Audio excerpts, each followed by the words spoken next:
Next four buildings, part of a four-building complex called the Gateway Center. And I mentioned these buildings are built right on top of the railroad tracks. If you look at eye level, you'll see exactly what I mean. Built right on top of the railroad tracks. Those are the Amtrak and the Metro tracks going into Union Station. It's 10 o'clock now on, what's today, Monday?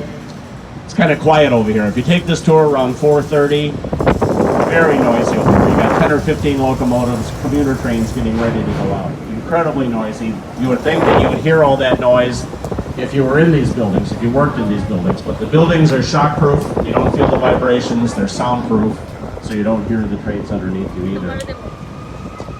That was Gateway 1. This is Gateway 2.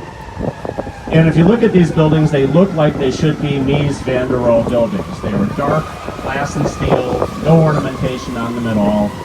Basically, a textbook example of what Mies van der Rohe would do if he were designing a building. Thing is, he did not design these. They were designed by Skidmore, Owings & Merrill. But as I said, Mies van der Rohe taught architecture here at IIT. So back in the 1960s, when these buildings were completed, or when they were being designed rather, a lot of the architects in town were actually trained by Mies van der Rohe at IIT. So even though he didn't design these buildings, left a great big imprint on our architecture. Gateway 1 and Gateway 2 were 23 stories. This is Gateway 3, 45 stories.